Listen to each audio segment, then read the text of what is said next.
Hello, नमस्कार, जय हिंद। आप देख रहे हैं टॉप ट्रेंडिंग खबरें और हम आपके लिए लेकर आए हैं देश और दुनिया की और आपके राज्य और शहर की सिलेक्टेड काम की फटाफट खबरें। लेकिन उससे पहले अगर आपने हमारे चैनल को सब्सक्राइब नहीं किया है तो चैनल को सब्सक्राइब करके बेल नोटिफिकेशन ऑन करें और इस वीडियो को ज्यादा से ज्यादा लाइक करें और शेयर करें। आप किस राज्य और शहर की ज्यादा खबरें देखना चाहते हैं हमें कमेंट करके बताएं, हम आपके राज्य और शहर की ज्यादा खबरें दिखा सकें। तो चलिए अब देखते हैं आज की फटाफट बड़ी खबरें।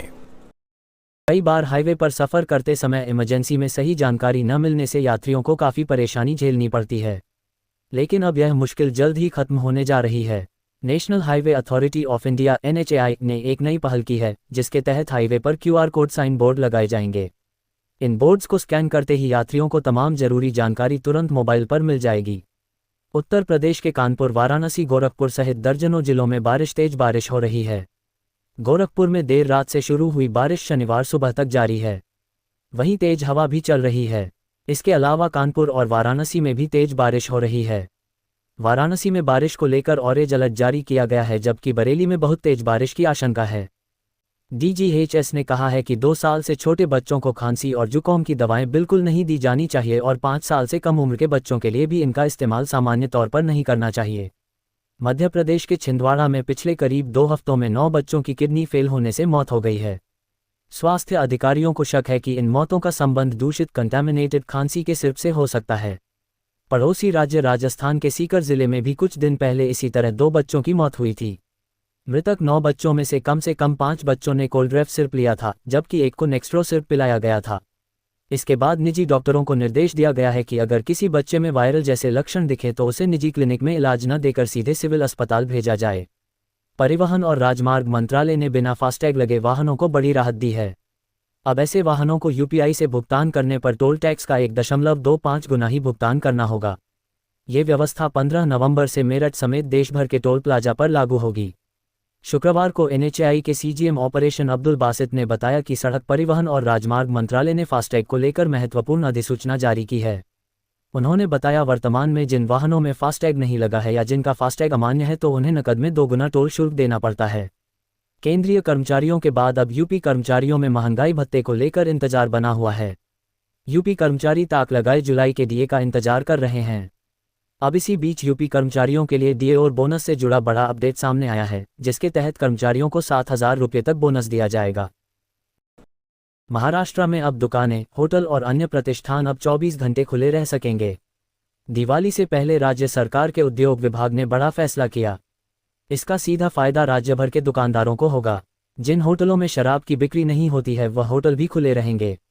बता दें कि शराब की दुकानों, बार परमिट रूम, हुक्का पार्लर, कंट्री बार को छोड़कर अन्य सभी प्रतिष्ठान, होटल और दुकानें 24 घंटे खुली रह सकेंगे। राज्य सरकार की ओर से जारी पत्र में विभिन्न विभागों के कार्यों और नीतियों को लागू करने के निर्देश दिए गए हैं। पत्र में कहा गया है कि नागरिकों की सुविधा के लिए राज्य सरकार के सभी विभागों को अद्यतन नियमों का पालन करना अनिवार्य है। सरकार ने अधिकारियों को आदेश दिए हैं कि विभागीय प्रक्रिया, सेवाओं की पारदर्शिता और आम जनता के प्रति जवाबदेही सुनिश्चित की जाए। सरकार की लेबर कार्ड योजना 2025 असंगठित क्षेत्र के मजदूरों के लिए एक बड़ा तोहफा है। इस योजना के तहत मजदूरों को 18,000 रुपये तक की सीधी आर्थिक मदद मिलेगी, जो उनकी जिंदगी को और बेहतर बनाएगी। अगर आप मजदूर हैं या असंगठित क्षेत्र में काम करते हैं तो ये योजना आपके लिए किसी वरदान से कम नहीं। लेबर कार्ड योजना, जिसे ई श्रम कार्ड के नाम से भी जाना जाता है, मजदूरों को सामाजिक सुरक्षा, बीमा और आर्थिक सहायता देती है। साल 2025 में इस योजना को और बड़ा किया गया है, जिसमें 18,000 रुपये की राशि दुर्घटना बीमा, पेंशन और सालाना मदद के रूप में दी जाएगी। इस लेख में हम बताएंगे कि लेबर कार्ड योजना 2025 के लिए आवेदन कैसे करें, पात्रता क्या है और इसके फायदे क्या क्या हैं। कीवर्ड्स जैसे लेबर कार्ड योजना 2025, मजदूर कार्ड आवेदन और 18,000 रुपये लाभ को ध्यान में रखकर ये लेख खास तौर पर तैयार किया गया है ताकि आप इसे आसानी से ढूंढ सकें। अगर आप मजदूर हैं तो अभी आवेदन करें और अपने परिवार का भविष्य सुरक्षित करें। गांधी जयंती के मौके पर केंद्रीय गृह मंत्री अमित शाह खादी ग्राम उद्योग के स्टोर पर पहुंचे और राष्ट्रपिता को नमन किया। इस मौके पर उन्होंने खादी और स्वदेशी के महत्व को रेखांकित करते हुए कहा कि आज़ादी के आंदोलन से ही खादी और स्वदेशी का विचार निकला था और आज प्रधानमंत्री नरेंद्र मोदी के प्रयासों से यह आंदोलन एक बार फिर जन आंदोलन का रूप ले रहा है। अमित शाह ने कहा कि प्रधानमंत्री मोदी ने खादी को केवल एक कपड़ा न मानकर एक आंदोलन के रूप में आगे बढ़ाया है। उनके नेतृत्व में खादी का व्यापार कई गुना बढ़ा है और ये लाखों परिवारों की आजीविका का मजबूत आधार बना है। उन्होंने बताया कि खादी केवल परिधान नहीं बल्कि आत्मनिर्भरता और राष्ट्रभक्ति का प्रतीक है। भारत ने घोषणा की है कि अक्टूबर 2025 के अंत तक चीन के साथ डायरेक्ट फ्लाइट्स फिर से शुरू हो जाएगा।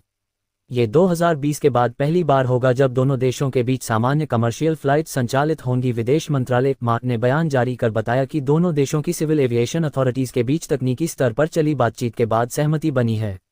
यह फैसला दोनों देशों के रिश्तों को धीरे धीरे सामान्य करने की कोशिश का हिस्सा है। मां के मुताबिक अक्टूबर 2025 के अंत तक भारत और चीन के बीच सीधी उड़ानें दोबारा चालू हो जाएंगी। चलन से हटाए जा चुके 2000 रुपये के 5,884 करोड़ रुपए मूल्य के नोट अब भी प्रचलन में हैं।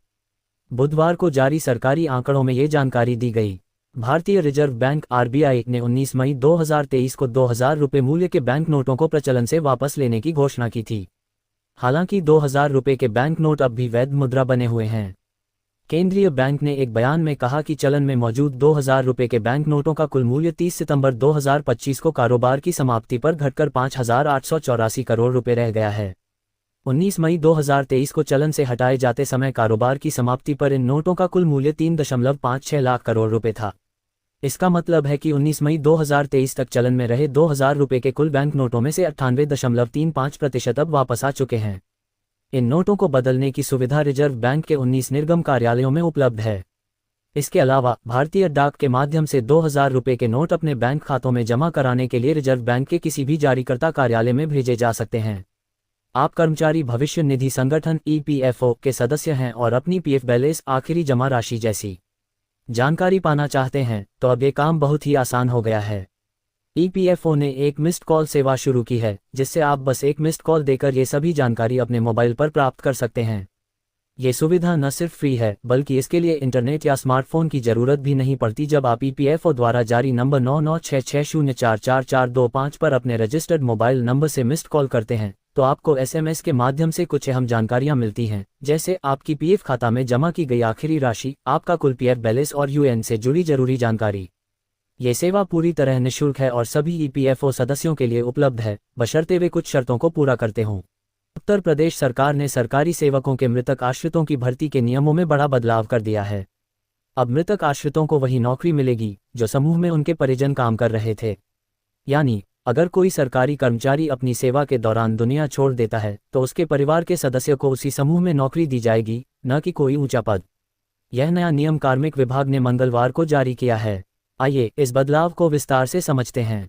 पहले के नियमों के तहत अगर मृतक आश्रित की शैक्षिक योग्यता किसी ऊंचे पद के लिए उपयुक्त होती थी तो उसे उच्च पद पर नौकरी मिल सकती थी। उदाहरण के लिए, अगर कोई कर्मचारी निचले समूह में काम कर रहा था लेकिन उसके आश्रित की योग्यता ज्यादा थी तो उसे ऊंचे समूह में नियुक्ति मिल जाती थी। लेकिन अब इस व्यवस्था को पूरी तरह बदल दिया गया है। भारत इस समय वर्ल्ड बैंक का सबसे बड़ा कर्जदार देश बन गया है। वर्ल्ड बैंक की हालिया रिपोर्ट के मुताबिक भारत पर $24.4 बिलियन करीब 2 लाख करोड़ रुपए से अधिक का कर्ज है। इस सूची में भारत पहले स्थान पर है, जबकि इंडोनेशिया $21.3 बिलियन के कर्ज के साथ दूसरे स्थान पर है। रिपोर्ट के अनुसार भारत के बाद Ukraine $16.6 billion, Colombia $16.4 billion, Brazil $15.5 billion और फिलीपींस $14.7 बिलियन के कर्जदार देशों की सूची में शामिल हैं। वहीं चीन $14.4 बिलियन, मैक्सिको $13.8 बिलियन, तुर्की $12.7 बिलियन और अर्जेंटीना $12.1 बिलियन के कर्ज के साथ शीर्ष 10 देशों की लिस्ट में जगह बनाए हुए हैं। हरियाणा के किसानों के लिए दिवाली से पहले बड़ी राहत की खबर आई है। मुख्यमंत्री नायब सिंह सैनी ने बुधवार को चंडीगढ़ में प्रेस कॉन्फ्रेंस में किसानों के लिए कई महत्वपूर्ण घोषणाएं की हैं। इन घोषणाओं में फसल क्षति मुआवजा देने, कर्ज वसूली रोकने और ट्यूबवेल के बिजली बिलों के भुगतान में छूट देने जैसे बड़े फैसले शामिल हैं, जो बाढ़ और बारिश से प्रभावित किसानों को तत्काल वित्तीय सहायता प्रदान करेंगे।